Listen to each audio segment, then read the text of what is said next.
Ethan and Aylín. I know, big surprise. We wanted to tell you a little bit about our lives and how we came to know each other. Since we grew up in different countries, there's probably only a few of you that know both of us very well. So we'd like to tell you some background information so you can enjoy the ceremony a little bit more. And since I'm the oldest one, I get to go first. I was born in Santiago in 1982. I was the eldest of three, the oldest of three. And soon after I was born, we moved to, well actually I was born in Santiago, but my parents were living in Puerto Plata. So after that, we moved to Santiago, and about a year later, we came to the capital, where my dad became a pastor of the church where we are today, at Aylín. I came to school at Logos Christian School, and then I graduated from high school from that same school, and I was really influenced by what I learned both at the school and at the church here.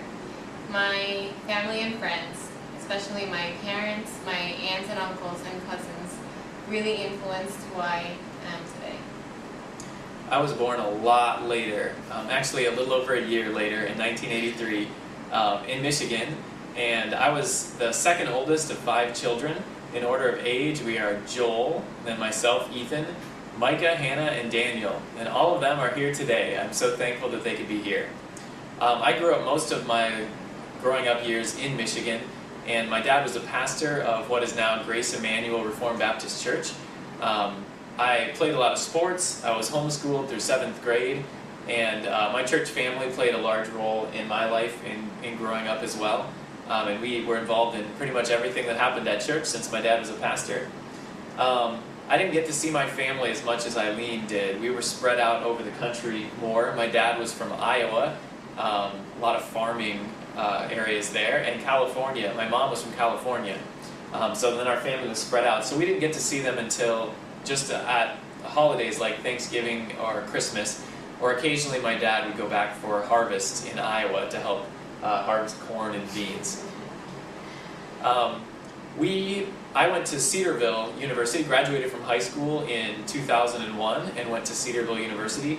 While I was there, I started attending Kemp Road Baptist Church, and a year later, after I was there, Aylín came over and began attending as well, and going to Cedarville. So that's how we just became friends. We just saw each other at church.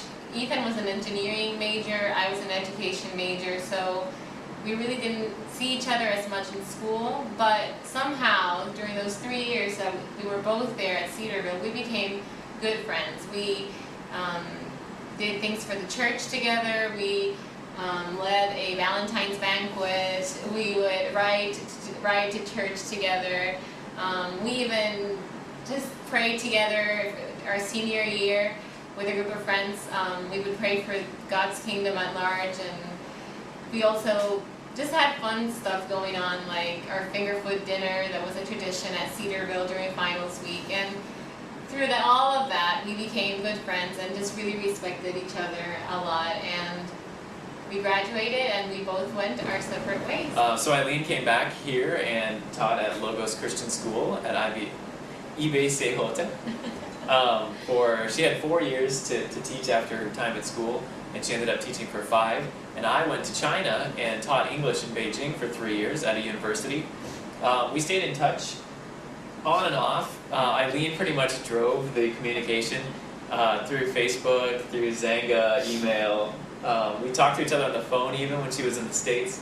I wrote a couple times, but I struggled more. But it was amazing. Even though we were apart, we were growing closer together and realizing how much we had the same heart for God's kingdom and so many things. Yeah, we saw each other again in the summer of 2008, and after that, Ethan had already moved back to the States, and after that we just started talking a lot more through Google Chat and email, and especially in the spring of 2009, Ethan got a job that allowed him to talk. He had a lot of time to chat online. So we got to talk really for long periods of time, and we had really honest conversations, and our friendship just grew more and more. But I thought I was not an option for Ethan, so that gave me a lot of freedom to just be myself and speak without inhibitions, and just enjoy Ethan's friendship, not thinking ever that he was thinking or.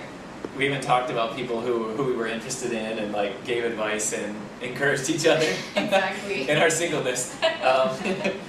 And about that spring of 2009, I was starting to think of Aylín in a little bit different way. And the first indication she had of that came in July when we were both in China at the same time. I was there with my parents, and she was there visiting an orphanage. And I found out that she was going to be there, and I was going to miss her by 1 week. And I happened to be in between jobs where I could postpone starting my job, so I stayed 1 week extra so we could overlap one day. And we hung out with our families a lot, and then we went to this coffee shop to talk, and that's where I asked if we could consider being more than friends. And that was a total bombshell for Aylín's world. I was completely shocked. I was still under jet lag.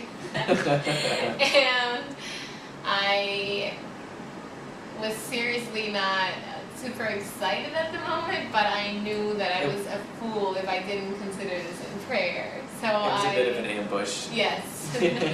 I was a little upset that he decided to tell me on my first day in China. But I was glad he did it in person, and he emailed my dad, and he got my dad's blessing on our corresponding.